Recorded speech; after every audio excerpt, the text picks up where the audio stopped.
Okay, so the Headless Ancient is but a perfect example of why we must approach rumors and reports with skepticism. We've had just one sighting of this ancient being by one, might I add, alcohol enthusiast adventurer. Not only is Fion an unreliable source to rely on, but the woman claims to have instantly run away at the first sight of the being due to its terrible hideousness. So we have one witness who was likely intoxicated and who fled within seconds upon sighting it, meaning that we have a very short, panicked, and irrational source of information to rely on. A myth started by yet another crazy adventurer. Let's put this one to rest and concentrate our efforts elsewhere, not on rambling myths. Alright, let's see. Legend of the Mist Ghoul. Sightings of hovering ghoulish creatures from the misty caverns west of the Holy Nation Plains. The ghoul possesses elongated black frames with long fingers, glowing eyes, and a mouth that stretches to the size of a full-grown man. Travelers who delve into the mist are renowned for not returning again. Until further notice, expeditions are to be avoided in the area. I've never seen the mist ghouls in there. We'll have to look. Legend of the Foul Hound. Rumors of a half-man, half-dog beast spotted in the area of Vane. The beast is noted to have hideous rotting flesh and jerked movements. The beast is classed as hostile, but easily enough distracted for a safe escape. Likely a mutant bone dog from the nearby toxic tar sands. That sounds horrible. Legend of the Grieve Wraith. The Holy Nation legend tells of the souls of the lost Shek becoming consumed by malice, hate, and envy for the living. Their naturally aggressive nature, as the Orkanites claim, make them the most easily corruptible by the demoness. The Grieve Wraith consists of a rotting corpse with the spikes or limbs of a flesh insect protruding from its back. Supposedly, this is its mid-transformation into a beast. Now, legend aside, we've had numerous sightings of these wraiths both by Holy Nation residents and adventurers, mainly around the ruins of the Central Plains. So far, we've learned that they are nocturnal, and they prefer to take victims in the rubble of cities which have been heavily touched by death. All of its victims have disappeared without a trace, and we can only assume fully consumed by the wraith. A likely explanation for their existence would be a parasitic form of flesh insect, one which roots itself into the bony matter of a Shek body, and continues to grow and control the body even after its victim has perished and begun decomposition. Lovely. Does anyone else have a dog that likes to eat Q-tips? Is that just me? Anyway. Tech Hunter's Notes, the Holy Nation. The Holy Nation hates technology and isn't sitting on anything good either. The problem is crossing it to get to all the good unexplored stuff in the north. They don't like non-human races. If you're attempting a crossing, you need at least one human male in your squad that can act as the part of a master. It pays to carry one of their holy books, too, in case you need to bluff your way out of a situation with the paladins. Skeletons are attacked on sight, so you'll just have to go around in that case. Don't go to that bloody place. Frickin' paladins climbing up your arse every 10 paces trying to tell you about your clothes are wrong or some crap. Ended up I had to fight me way out of there because I offended some shiny-hatted chump and he got all angry and tried to stab me. Had to deck a few of them, but there were loads of the buggers. Ever fought your way out of an entire country before? Bloody chaos, I can tell you. Me squad was pretty pissed at me after that one. Ha! Good laugh, though. The Black Desert. The Black Desert isn't hospitable for anything other than skeletons. Organics should cover themselves with boots and long coats. The city is a good place to trade for some unusual techs. If you see any twisters, get the hell out of there. I've never seen a twister out there. Make sure you wear yourself a nice hat. Oh, and some good boots or your feet will melt. The Leviathan Coast. There are likely good sources of valuable equipment in the area if you don't mind crossing the Cannibal Plains. Recommended you read Lamb's Survival, Volume 3. We have read that. The Hunter's Note, Tech Hunter's Notes, The Swamps. Our expedition was to establish a deep swamp outpost. To establish a deep swamp outpost was a total failure. We just didn't come equipped with the appropriate tech. It's no place for a simple outpost. There's no wind for the generators, regular crops can't be grown here, the damn raptors are bigger and meaner, and don't even get me started on the goddamn spiders. I don't know how the swampers survive in that place. Everything is trying to eat you or your supplies. It was only supposed to be a simple scouting run, so I took a bunch of rookies with us. That was a mistake. Only 3 of them made it back. That way station saved our lives, I think. You better be good at carrying people, because you're going to be carrying most of your damn squad through that damn swamp while the friggin' blood spiders be biting at your heels. Don't leave any of your wounded alone for 10 minutes or you're going to come back to a pile of clothes and a goddamn empty sack of skin. So yes, there's probably some tech to be dug up somewhere in there, but I don't think it's worth it. Uh-oh. Where were we? Hunter's Notes, Pool of Obedience. Someone has spilled ink all over this book. Likely a simple accident. Nothing of significance is readable anymore. I suspect that is not a simple... I mean, I might have agreed that was a simple accident before. But now that I know Io is deliberately hiding the truth, I'm not so confident. Oh.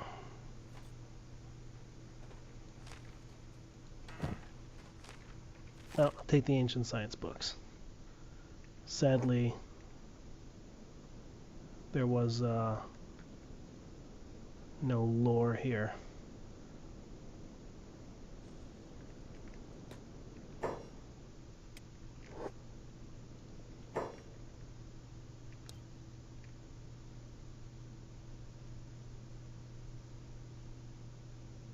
Oh, records. Where can I find these? Just take a look around the library. You'll find them.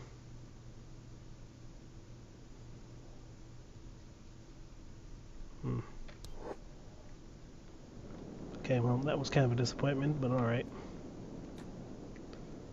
Let's finish our reading, and then I think we can wrap it up. The Cannibal Plains, De-Evolution of Man. Surveys show that the painted cannibal tribe's existence dates back to thousands of years. Whether they existed during or after the Northern Ancient Lab's downfall, we can't yet confirm. Prehistoric and undeveloped tribes existing in a land of such advanced science is clearly backward. Are the inhabitants of the Cannibal Plains devolving? Without knowing whether there was an overlap in existence of the two civilizations, we could assume that the cannibals are in fact direct descendants of the ancient inhabitants. Their degeneration could be put down to toxic environmental factors, which they were unable to adapt to, damaging substances from their very own labs, induced madness from experiments gone wrong, or simply being reduced to cannibalism due to severe famine. However, if there was in actuality... I'm gonna go send Hatsune to bed.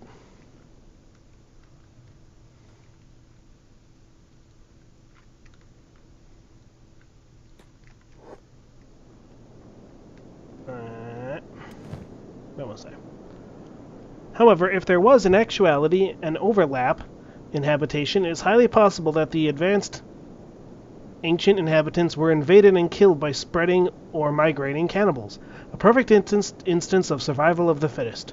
Some of the weaponry and internal damages found within the labs indicate an alternate possibility of internal civil war, although the damage could be the result of simple cannibal quarrels after their occupation.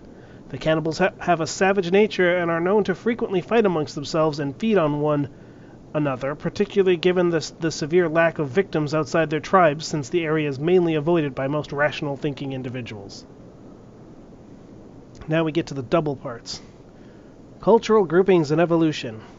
How did our current cultures come into being, and is there relation to the ancients? Evidence suggests the existence of lesser tribes which may have survived the mass extinction due to different genetic makeup to the ancients. However, whether their existence coincides with the timeline of them, we cannot confirm. And what of the differing characteristics between our present races? Environmental evolution is likely a cause of our rather drastic changes in appearance to one another, or even mutations from the industrial remains of the ancients. We share the same main features to suggest we share the same roots, at least. As for the ancient master race, given the advanced level of technology used by them, it's a very real possibility that they were not from our lands, but in fact an alien race or... Oh.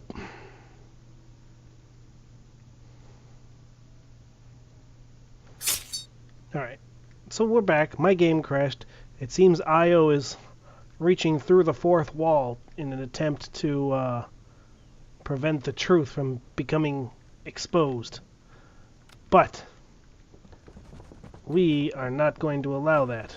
We're going to find out the truth, whether he likes it or not.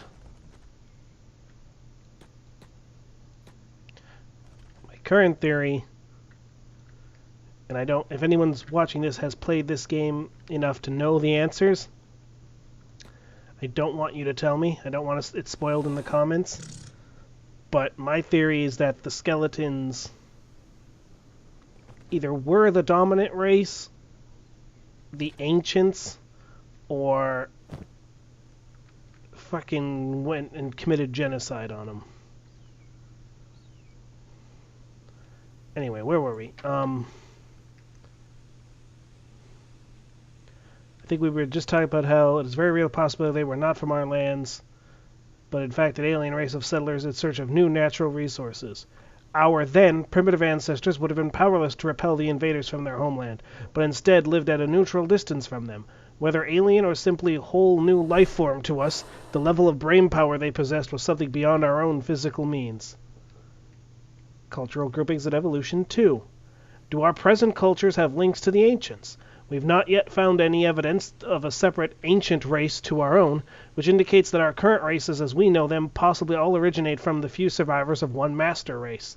This would mean that the ancestors were some form of human Shek or Hiver, although with such considerable differences in appearance, natural evolution's involvement feels hard to swallow. But evolution aside, who created whom? The skeletons or the ancient master race? So far we've not found any tech that would be capable of organic creation, but many of the ruins indicate a strong skeleton presence. Even so, arts and miscellaneous remains suggest the coexistence of both within the ancient kingdom, and, without a doubt, I would bet my life that we are the surviving descendants of them. Okay, now we are going to re-steal this.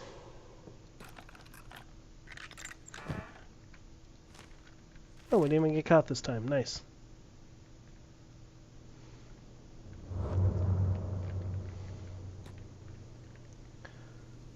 Alright, we read this one already.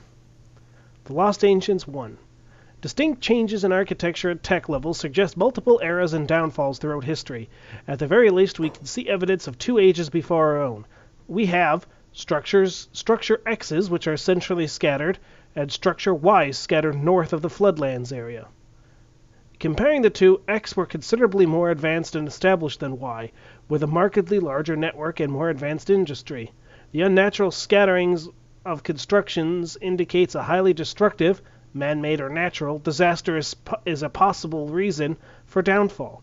The significant change in elaborateness of ruins shows a heavy divide within castes. Y, on the other hand, seems to share some of the same technologies, but shows to be a far more ramshackle and inferior version of X. Civilization X was far more long-lived than Y. Perhaps Y came into being as a more inferior imitation of X, frantically trying to rebuild their lost empire. Theorist Sabina maintains that the surviving skeleton race we see today lived as the dominant inhabitants of X. However, this does not explain why the skeletons would not have been able to rebuild their civilization, based on their advanced knowledge. Either way, based on the tech found in the labs of Civilization X, skeletons definitely existed within this culture. Whether they were merely a creation of X or the sole inhabitants of X, we still do not know. Only further surveying will tell. Lost Ancients 2. Without a doubt, at least 2 very distinct cultures existed before our own. However, when these civilizations came into being is the key question. On what evidence are we assuming that these civilizations existed at different times? Y appears to have been intellectually inferior, but the similar tech levels clearly suggest that the 2 cultures did in fact have an overlap in history. Did these 2 civilizations war with and destroy each other? Was one isolating itself and fleeing from the other? Judging by the relics and advanced tech from X, its culture was largely skeleton-based. If the skeletons from X warred with and wiped out the organic life forms of Y, this would at least give some plausibility to the religious scripts found within the various schools of organism. We cannot write off the historical input of an established religion on account of the disciples' irrational interpretation of it. Clouded with irrationality it may be, but I believe we could still salvage some truth from its ancient foundations. Which leads us to the Orchidite theories in relation to findings. The Orkneyite scripts, although rather eccentric, are some of the oldest legible texts salvaged to this day, and may offer a useful insight into the history of the ancient. The most notable point of their teachings is that of the enemy, the demon Narko, and her skeletons. Was Narko in fact the leader of the skeletons, and Okron an ancient human who managed to save the few remaining survivors from destruction in a battle between the two sides? This still does not explain the malice for other races other than a simplistic fear of those who are different. The most plausible explanation would be that non-humans were born from the lesser tribes of the time which the ancient humans warred with. These tribal societies would have been seen as inferiors, incapable of grasping advanced concepts, and thus feared as contaminating their pure blood. 2. It's no secret that I do not regard the Orkneyite religion on any value to history. I should be paying attention to who's writing these. I don't see anything written here by Io. It's no secret that I do not regard the Orkneyite religion of any value to historical research, but for the sake of theorization, let's assume that the beginnings of Orknism do coincide with the mass extinction, the first extinction as they themselves call it. Scapegoating can be frighteningly easy during times of turmoil, and mixed with religious fanaticism it can be all the more cruel. Let's take Atticus's biological extinction as the reason for the ancients' end. The skeleton, immune to disease and biological attack, would have been the strongest surviving race and perhaps even a subject of envy. The first religious texts originate back to a considerably longer time after the age of the oldest ruins, which suggest a chain of lost misinterpretations combined with this scapegoating. First religious texts originate back to a time... Okay. Now let's take a look at another tragedy of nature. Volcanic eruption, earthquake, flooding. Be it self-inflicted destructive force or natural disaster, such huge-scale destruction could easily be interpreted as an act of the demon. The skeletons survived the atrocity, perhaps due to sturdier physical makeup, and are thus associated with this demon as the ones to have carried out her will. And there's any... Okay. The mystery of Skeletech. The memory loss, self-destruction, and inability to rebuild their lost empire make it a decidedly more likely scenario that skeletons existed alongside a superior ruling organic race. But how did skeletons survive the mass extinction? And why do they have no memory of the ancient ages despite their ancient lifespan? But they may very well have memories. Most likely the memory loss is due to simple stability breakdown due to old age. But here we have multiple explanations for the skeleton's survival.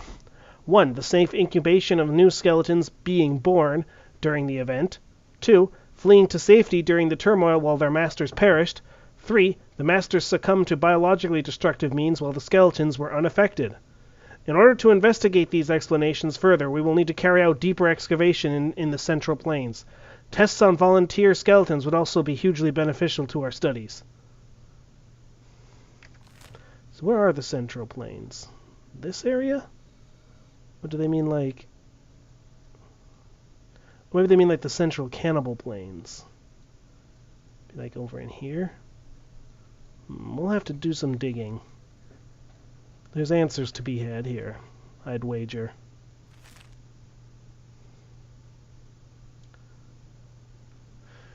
Two, the memory loss of skeletons is perhaps as perplexing as their very survival. With that, a large portion of salvaged skeleton remains show suicide to be the cause of death. But what was the reasoning behind this tragic mass suicide? The skeletons are logical thinkers. It makes sense that once they have carried out their life's purpose, there is no need for them to live on. An existential crisis, if you will. Now, for the purpose of the skeleton, to destroy their enemy, the ancient civilization. Whether they infiltrated ancient society with a mission, succumbed to their own madness, or simply rebelled and triumphed against their masters in a civil war, their job was plain and simple: destruction. So Idad doesn't really seem to care for skeletons.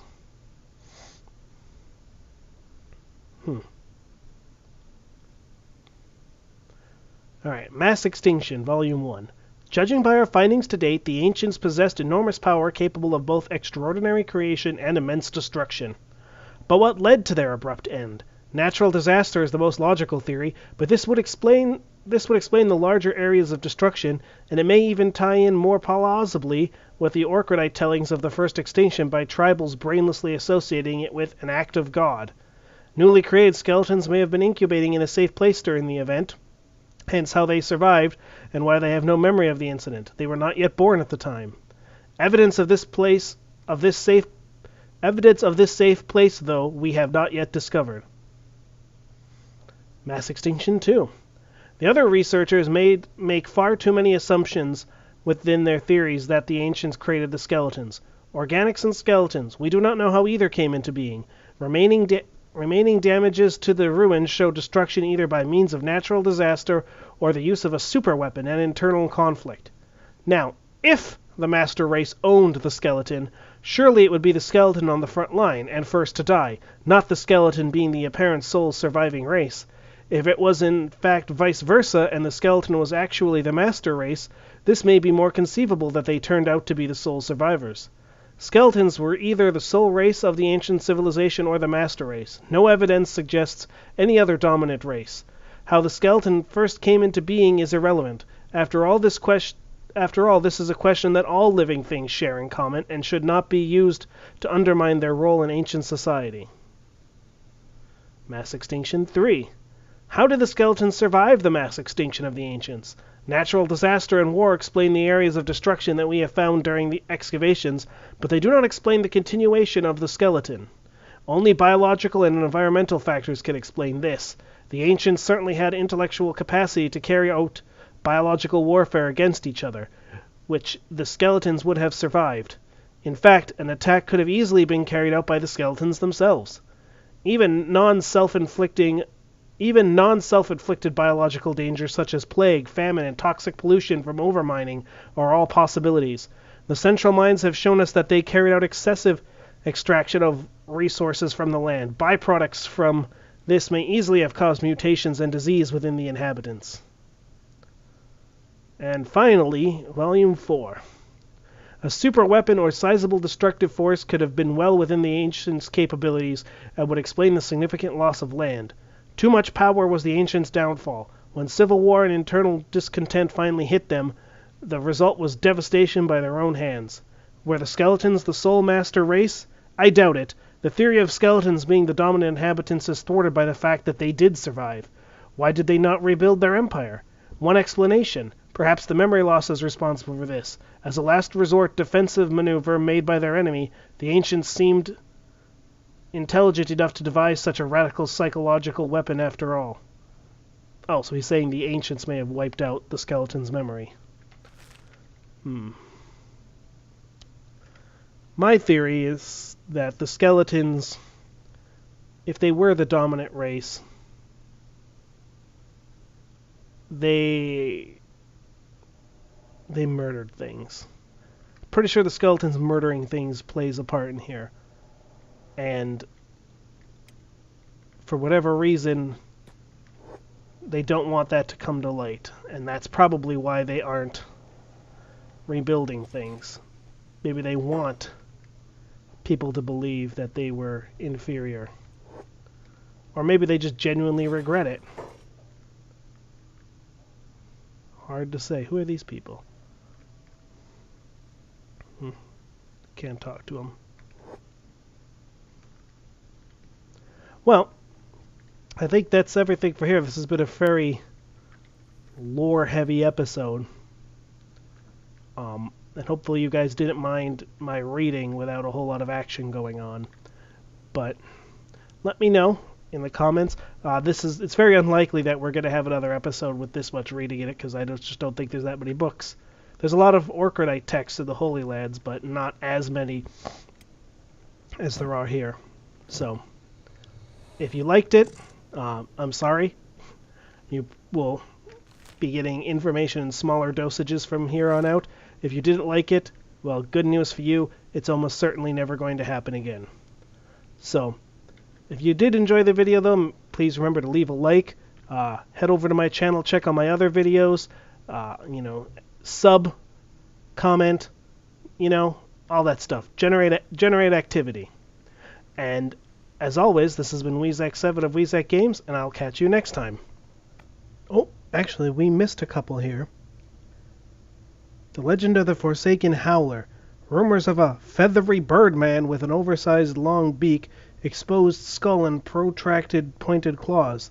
The beast is described to produce jarring sounds of deafening screech, spotted in the area of the tar sands.